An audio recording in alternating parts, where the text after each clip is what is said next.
Ranger School teaches you a lot of things, some that are completely useless in everyday life for a normal civilian, such as how to conduct an L-shaped ambush, and other concepts that are much more applicable regardless of your career.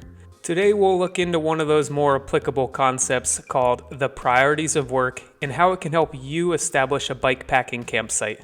Throughout Ranger School, the candidates are expected to have on them at all times the Ranger Handbook. This is the Holy Bible and unfortunately tome-sized book of Ranger tasks and how to accomplish them. With the knowledge that this book was going to be the foundation upon which the ensuing 3 months training was going to build, I took the extra time to dress it up for the task. Glow-in-the-dark loom paper adhered to the front and back covers for taking notes at night, and duct-taped reinforced covers. No small task to complete on a cramped top bunk at 2 a.m. when I was already deprived of sleep, but a worthy endeavor for an item of such importance. This book lived inside a gallon-sized Ziploc bag, which lived inside my right hip pocket for the entire duration of that miserable Ranger School experience. And to this date, it's one of my most prized possessions. One of the many concepts explained in the Ranger Handbook is what's called the priorities of work. The priorities of work is a 7-step ordered plan for how to establish a patrol base, aka the location where you'll hopefully be sleeping. While the exact verbiage and tasks to be completed during the priorities of work are naturally skewed towards military operations, I truly hope you don't have to worry about which direction to orient your Claymore mind before closing your eyes for the night. The general concepts can and should still be applied each evening on your bikepacking endeavor. The priorities of work provide a structure for which tasks are most important and the order for which they should be accomplished, thus mitigating the stresses associated with a lack of planning. These 7 steps are a tried and true methodology that have worked for many folks who found themselves in situations similar to what you'll experience on your bikepacking trip. Lack of sleep, hunger, fear of the unknown, time crunches, low morale, inclement weather, uncertainty, etc. And I say again, the exact military verbiage may not be applicable to your civilian adventure, but it provides a humorous backdrop to the very real lessons that can be applied to your trip. The first priority of work is security.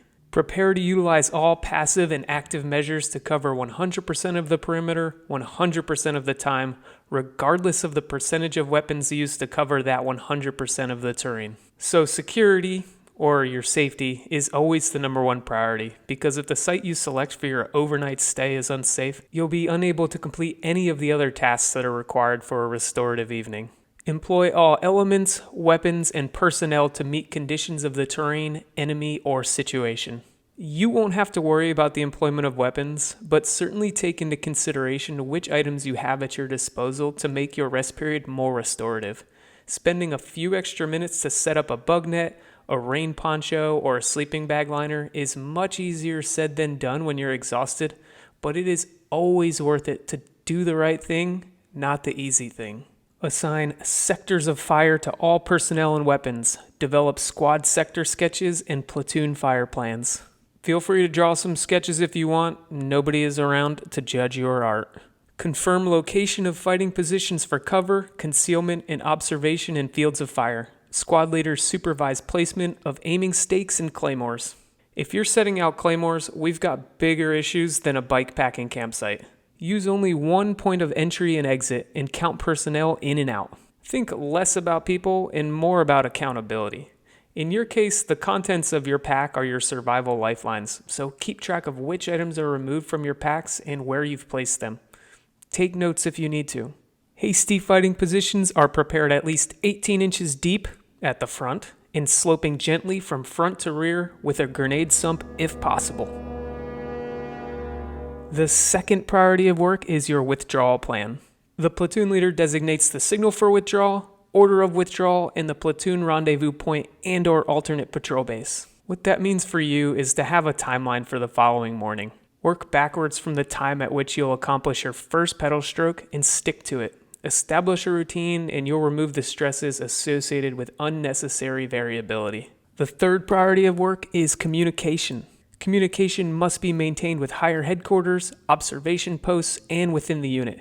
The role may be rotated between the patrol's radio transmission operators to allow accomplishment of continuous radio monitoring, radio maintenance, act as runners for the platoon leader, or conduct other priorities of work. You better believe that higher headquarters, your family and loved ones, want to know where you are and how you're getting along both physically and mentally. During every military operation I've participated in, the higher headquarters wants to know your status at all times. But the reality is that there will be long stretches where higher headquarters won't have these answers. You may be actively riding the bike, in a communications dead zone, or have depleted batteries. This can be very stressful for your family and loved ones whose intentions are only to ensure your well-being. So take precautions and use foresight to contact them at pre-established times each day, and do your best to inform them when you'll be entering cell phone dead zones. Nobody's going to expect your communications to be perfect, only that you make an honest effort to keep your loved ones up to date. The fourth priority of work is mission preparation and planning. The platoon leader uses the patrol base to plan, issue orders, rehearse, inspect, and prepare for future missions. The future mission is tomorrow's ride. Don't go to sleep until you have a plan for the following morning. The fifth priority of work is weapons and equipment maintenance. The platoon leader ensures that machine guns, weapon systems, communication equipment, and night vision devices, as well as other equipment, is maintained. These items are not broken down at the same time for maintenance, and weapons are not disassembled at night. If one machine gun is down, then security for all remaining systems is raised. The bike is your weapon, and your cell phone is your communications equipment. Ensure both are in proper working order, regardless of how easy you feel the ensuing day might be. For your bike, keep it clean, especially the drivetrain after a muddy day. Recharge your bike computer and lights. For your cell phone, recharge the phone's battery and recharge external battery packs every evening if you can. The sixth priority of work is water resupply. The platoon sergeant organizes watering parties as necessary. The watering party carries canteens in an empty rucksack or duffel bag and must have communication and a contingency plan prior to departure. Okay, not so fun fact. Generally, a human can live up to 2 months without food. Even not so funner fact, generally a human can only survive 3 days without water. Thus, rehydrating and prehydrating take precedence over eating. Obviously, do both at the same time if you're at a restaurant, or you'll deservedly get a lot of funny looks from the staff and other patrons. But if you're setting up at a campsite for the evening and thinking about what to do next, there's your answer. Don't forget to prepare your bottles and hydration mix for the following day. The seventh and final priority of work is your mess plan. At a minimum, security and weapons maintenance are performed prior to mess. No more than half of the platoon typically eats at one time, and men will typically eat 1 to 3 meters behind their fighting positions. Rest and sleep plan management. The patrol conducts rest as necessary to prepare for future operations. Alert plan and stand to. The platoon leader states the alert posture and the stand to time. He sets up the plan to ensure all positions are checked periodically, observation posts are relieved periodically, and that at least one leader is always alert. Resupply. Distribute or cross-load ammunitions, meals, equipment, etc.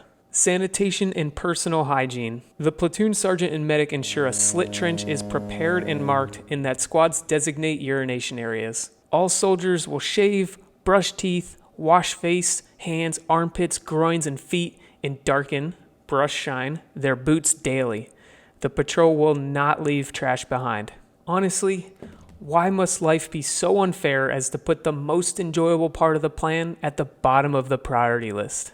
Alas, it is now time to eat, and after that you may close your eyes in blissful peace and rapid eye move yourself onwards to the next day.